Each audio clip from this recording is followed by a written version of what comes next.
আসসালামু আলাইকুম, কেমন আছেন সবাই? আশা করি সবাই অনেক অনেক ভালো আছেন। এবং আজকে আফটার এফেক্টস 2027 বেটা ভার্সনের একটা খুবই মজার একটা জিনিস নিয়ে কথা বলবো। সেটা হচ্ছে এআই অ্যাসিস্ট্যান্ট।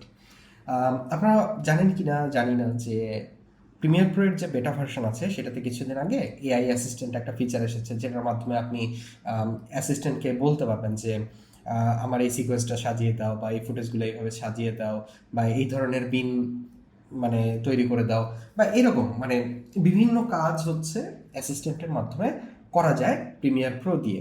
এবং এটা নেটিভ একদম, মানে অ্যাডোবি ক্রিয়েটিভ ক্লাউডের যদি আপনার অ্যাকাউন্ট থাকে, আপনি যদি ইউজ করেন অ্যাডোবি ক্রিয়েটিভ ক্লাউডের কোনো প্ল্যান, তাহলে আপনি এটা ইউজ করতে পারবেন। আর যদি অন্যভাবে অ্যাডোবি সফটওয়্যারগুলো ইউজ করেন তাহলে আসলে এটা করতে পারবেন না। মার্কেটে এই ধরনের কিন্তু প্লাগইন ছিল, যেরকম অ্যাটমের মাধ্যমে আপনি আপনার ক্লড কোড বা কোডেক্স অ্যাকাউন্ট অ্যাড করে আফটার এফেক্টসের মধ্যেই কিন্তু কাজ করতে পারতেন। তাকে যদি বলে দেওয়া হতো যে এতগুলো শেপ লেয়ার লাগবে, আমার এই ধরনের ইফেক্ট লাগবে, তো সেটা করে দিতে পারতো। কিন্তু ইন ফিউচার 2027 যে ভার্সন আসবে সেইটাতে কিন্তু একদম বিল্ট ইন এই সিস্টেমগুলো থাকবে। ঠিক আছে, আপনার হয়তো প্রক্সিমিটি টাইপের কোনো ইফেক্ট লাগবে, যেগুলোর জন্য অনেক এক্সপ্রেশনের প্রয়োজন বা অনেক কিছু প্রয়োজন। এই কাজগুলো কিন্তু অ্যাডোবি আফটার এফেক্টসের মধ্যে আপনি জাস্ট এই যে দেখতেই পাচ্ছেন যে চ্যাট উইন্ডো একটা, এই যে ওপর দিকে একটা অ্যাসিস্ট্যান্টের বাটন দেখা যাচ্ছে এআই অ্যাসিস্ট্যান্ট লেখা, এটাতে ক্লিক করলে এই উইন্ডোটা পাবেন। এই উইন্ডোতে আপনি নতুন চ্যাট ওপেন করতে পারবেন, চ্যাট রিনেম করতে পারবেন, এই ধরনের অনেক অপশন আছে, আমি দেখাচ্ছি। তার আগে একটা কাজ করি, যে আমরা এই চ্যাটবটকে একটা কাজ দিই, সে করতে থাকুক। আমি যেটা দেখলাম যে অনেক সময় লাগে, যেহেতু এটা ফার্স্ট ভার্সন, এর পরবর্তীতে আস্তে আস্তে হয়তো এটার অ্যাকিউরেসি বা কাজ করার গতি বাড়তে থাকবে। তো আপনি যখন এটাকে প্রম্পট দিবেন, আপনি চেষ্টা করবেন যে চ্যাট জিপিটি বা এই ধরনের কোনো অন্য এআই দিয়ে প্রম্পটটা লিখে নেয়। আর আপনি যখন তাকে মোটামুটিভাবে ডিসক্রাইব করবেন এবং বলবেন যে একটা প্রম্পট লিখে দিতে, সে লিখে দিবে। তো আমি চাচ্ছি যে একটা এরকম কিছু, যে একটা 90-20/1080 কম্পোজিশন ও ক্রিয়েট করবে নিজে থেকেই, এবং সেইখানে বিভিন্ন শেপ লেয়ার থাকবে সার্কেল আকারে পুরোটা জুড়েই। প্রত্যেকটা শেপ লেয়ার হচ্ছে 100 পিক্সেল বাই 100 পিক্সেল হাইট এবং উইথ হবে। তো এইভাবে আমি সাজাতে যাচ্ছি জিনিসটা। আমি আরো বলছি বিস্তারিত। আমি এই প্রম্পটটা টোটালটা কপি করে নিই, কপি করলাম, তারপরে এই এআই অ্যাসিস্ট্যান্টে এসে পেস্ট করে দিলাম এবং এন্টার কি চাপলাম। এই কাজ করতে থাকুন। ঠিক আছে, এখানে দেখতেই পাচ্ছেন যে কোনো কিন্তু আমার কম্পোজিশন নেওয়া নেই, কিছুই নেওয়া নেই। আমি একে বলেছি এই কাজগুলো করতে, তো এ করতেছে। এখন আমি একটু প্রম্পটটা আপনাদের দেখাই। তো এখানে যে create a procedural proximity animation setup in Adobe after effects, এখানে যে বললাম যে শেপ লেয়ার নেবে সার্কেল আকারে, এবং প্রত্যেকটা শেপ লেয়ারের মধ্যে 5 পিক্সেল বাই 5 পিক্সেল জায়গা থাকবে, ওপর নিচে ডানে বামে। এবং কতগুলো শেপ লেয়ার হবে এটা নিজেই তুমি ক্যালকুলেট করে বের করে নাও, কারণ এটা হিসাব করা আমার পক্ষে মানে একটু কঠিন, যে কতগুলো শেপ লেয়ার এখানে আসবে। আরেকটা শেপ লেয়ার থাকবে, সেটা হচ্ছে হবে স্কোয়ার এবং রেড কালার, কোনো স্ট্রোক থাকবে না, কোনো কিছু না। এই স্কোয়ারটা যখনই ওই সার্কেলগুলোর কাছে যাবে, তখন সার্কেলগুলোর সাইজ বেড়ে যাবে, বড় হবে। এখন এই সবগুলো মিলে যখন কাজ করবে, ওইখানে একটা কন্ট্রোল নাল লেয়ার থাকবে, যেটাতে ম্যাক্সিমাম স্কেল কত হবে, মিনিমাম স্কেল কত হবে, তারপরে ইনফ্লুয়েন্স রেডিয়াস কত হবে, কতটুকু অংশ সে হচ্ছে কভার করবে। এনেবল স্মুথ অ্যানিমেশন, এটা আমি বুঝি নাই যে আসলে কি। তারপরে বিহেভিয়ার সেকশনে দেখতে পাচ্ছেন যে every circle continuously measures it's distance to the red square. আচ্ছা, ঠিক আছে, এই ধরনের কিছু দিয়েছে, আপনি পড়ে নিতে পারেন। তারপরে organization, name the blue circle layer sequentially, name the square proximity target, মানে নাম কি ধরনের কি হবে সেইগুলো। তারপরে দেখুন, the final setup should allow me to move the red square manually, and nearby circles should smoothly grow larger while distant circles remain at their original size. ঠিক আছে, ভালো। এআই অ্যাসিস্ট্যান্টের যে জিনিসটা আছে, যে উইন্ডোটা আছে, এইটা একটু আমরা দেখি। এখানে আমি চাইলে আরেকটা চ্যাটও কিন্তু ওপেন করতে পারি, এবং যে কোনো চ্যাটের উপর রাইট বাটন ক্লিক করলে আমি রিনেম করতে পারি বা এই চ্যাটটা ডিলিট করে দিতে পারি। নিচের দিকে দেখেন যে এখানে অ্যাডের একটা অপশন আছে, এখানে চাইলে আমি ফাইলও কিন্তু অ্যাড করতে পারি। এখানে ক্লিক করলে অ্যাটাচ রেফারেন্স ওপেন হবে, আমি রেফারেন্স দিতে পারি, কোনো ডিজাইনের হোক বা যে কোনো ধরনের রেফারেন্স। এবং এখানে একটা সেটিংসের আইকন আছে, এখানে অলওয়েজ আস্ক পারমিশন আর অ্যাপ্রুভ পারমিশন অটোমেটিক্যালি আমি দিয়ে রেখেছি। অটোমেটিক ও যা করার আমার কাছে পারমিশন চাইবে না। আর এখানে কিছু ইয়ে আছে যে tell me what you can do, এটাতে ক্লিক করলে আপনাকে বলবে যে ও আসলে কি করতে পারবে না পারবে। এই জিনিসগুলো খুবই সিম্পল, মানে তেমন কোনো কিছু নেই। এখন দেখুন যে আমি এই ভিডিও শুরুর দিকে এটাকে কাজ করতে দিয়েছি, অনেকক্ষণই হয়ে গেল কাজ করছে। বাট আপনি যদি ম্যানুয়ালি করতে যান এই কাজগুলো, মানে আমি যে কাজ দিয়েছি আসলে এই কাজ যদি ম্যানুয়ালি করতে যান, কোনো প্লাগইনের যদি সহায়তা নেন তাহলে কিন্তু অনেকক্ষণ সময়ের প্রয়োজন। দেখুন যে অলরেডি প্রক্সিমিটি গ্রিড নামের একটা কম্পোজিশন নিয়ে নিয়েছে, আমি একটু টুকি কম্পোজিশনের মধ্যে দেখি কি হয়েছে। আপাতত সে একটা প্রক্সিমিটি টার্গেট নিয়েছে এবং একটা কন্ট্রোলস নামের লেয়ার নিয়েছে। দেখি নাও এখানে এই যে অপশনগুলো রেখেছে। এবং আপনারা হয়তো জানেন যে আফটার এফেক্টসের বেটা ভার্সন আরেকটা জিনিস এসেছে, যে ইফেক্টগুলো যেগুলো আছে না, সেই ইফেক্টগুলো কিন্তু আপনি কালার নিতে পারেন। এই যে বিভিন্ন ধরনের, দেখুন রেড কালার, যে এটা নিয়ে নিলাম, এভাবে সাজাতে পারেন। দেখুন যে এই সুন্দরভাবে সার্কেলগুলো কিন্তু নিয়ে নিচ্ছে, ঠিক আছে। 60টা সার্কেল আপাতত নিচ্ছে, থেমে গেল কি জন্য জানি না। এই যে আবার নেওয়া শুরু করছে। তো এই কাজগুলো আপনি যদি ম্যানুয়ালি করতে চান তাহলে আসলে অনেক অনেক সময়ের ব্যাপার, অনেক আপনার রিসোর্স ঘাটাঘাটি করতে হবে। দেখুন যে হচ্ছে, দেখতে পাচ্ছেন। তো অনেক কিছু এরকম করতে হবে। কিন্তু আপনি যদি কোনো এক্সটেনশন ইউজ করে করেন তাহলে তো খুব সহজেই করতে পারেন। অথবা আমার যে এক্সটেনশন আছে, আপনারা অনেকে হয়তো জানেন না, কেউ জানেন না, মোশন লিঙ্ক নামে যে এক্সটেনশনটা আছে, সেই এক্সটেনশনে কিন্তু ইফেক্টর নামের একটা অপশন আছে। এই ইফেক্টর দিয়ে আপনি কিন্তু খুব সহজেই এই কাজগুলো করতে পারবেন। তারপরে এই যে ইউটিলিটি, এখানে অনেক টুলস আছে। তো যাই হোক, দেখতে থাকি যে আসলে এ কতটুকু কি করে। এখানে ইফেক্টটাও ও অ্যাপ্লাই করে দিয়েছে, মানে যে এক্সপ্রেশনগুলো দরকার সেই এক্সপ্রেশনগুলো এখন অ্যাপ্লাই করছে আর কি।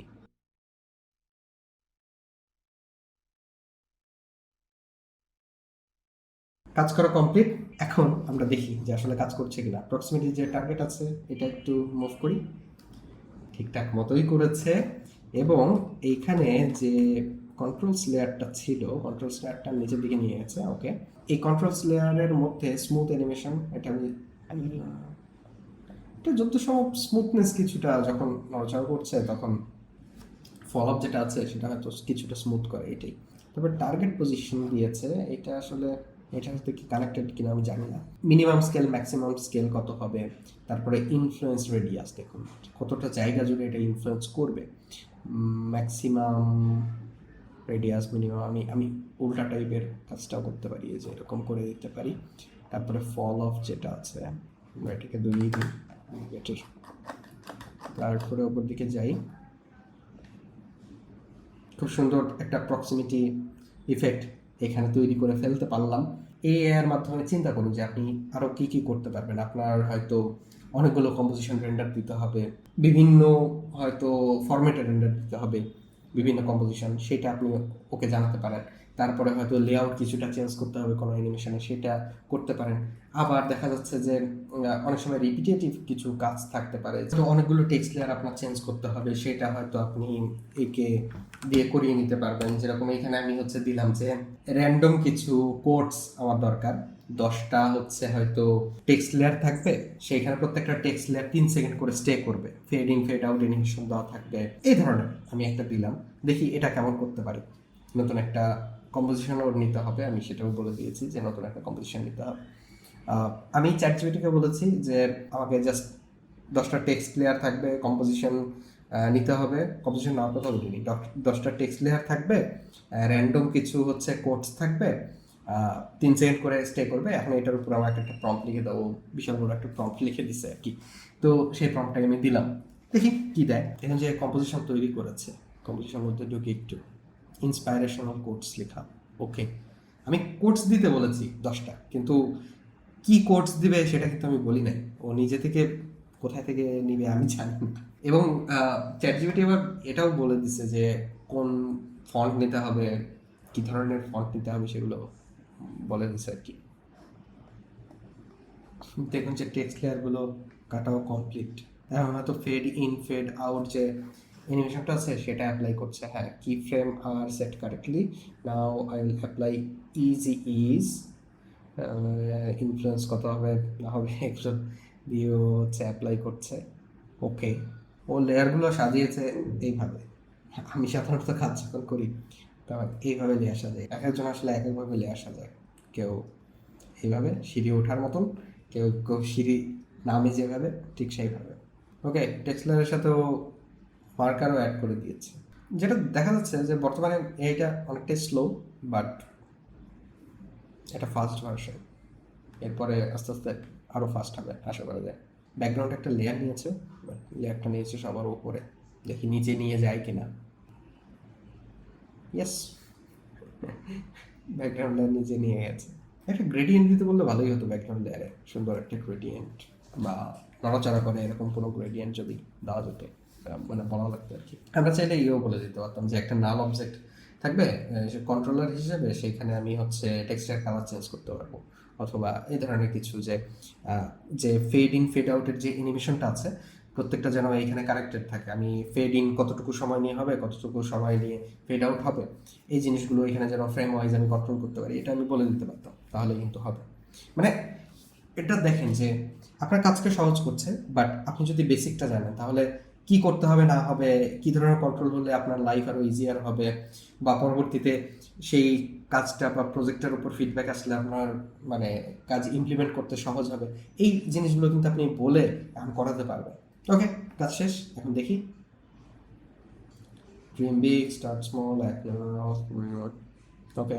কোর্সও আমার দিতে হলো না, কিন্তু কিছু ক্ষেত্রে যে এখানে যেরকম এইটা লাইনটা কোথাও একটা ব্রেক করা লাগতো, ব্রেক করে নিচে আনলে হয়তো একটু বেটার হতো, কারণ লাইনটা দুই সাইডে থেকে গেছে। ঠিক আছে, ডিজাইন ওয়াইজ কিছু প্রবলেম আছে, বাট ওভারঅল ভেরি গুড।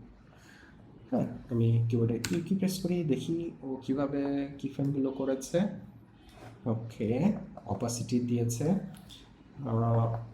একটু ইজিস দিয়েছে। ঠিক আছে, বুঝতে পারলেন ভবিষ্যতে আসলে কি আসতে চলেছে। আপনি আপনার কাজ অনেক দ্রুত করতে পারবেন, বাট ক্রিয়েটিভিটি এই জিনিসটা এখন আরও বেশি ম্যাটার করবে। অনেক দ্রুত হয়তো আমরা অনেক জিনিস তৈরি করতে পারবো আফটার এফেক্টসের মধ্যেই, বাট আপনার কাজ কত ভালো, আপনি টুলসগুলোকে, এটা একটা টুলস, এই টুলসটাকে আপনি কীভাবে আপনার কাজে ইমপ্লিমেন্ট করে আরও দ্রুত, আগে দেখা যাচ্ছে একদিনে আপনি একটা ভার্সন ডেলিভার দিতে পারছেন, এখন হয়তো আপনি একদিনে 2-3 রকমের ভার্সন, একই কাজের ভার্সন আপনি করে দেখতে পারবেন যে কোনটা ভালো লাগছে বা ক্লায়েন্ট কোনটা পছন্দ করছে না করছে। ক্লায়েন্টরাও কিছুদিন পরে চাইবে যে হ্যাঁ এখন তো এআই চলে এসেছে, আরও কীভাবে বিভিন্ন ভার্সন ট্রাই আউট করা যায়। তো কেমন লাগলো ফিচারটা আপনারা জানাবেন নিচে কমেন্টে। নেক্সট ভিডিওতে আবার আপনাদের সাথে দেখা হবে। আল্লাহ হাফেজ।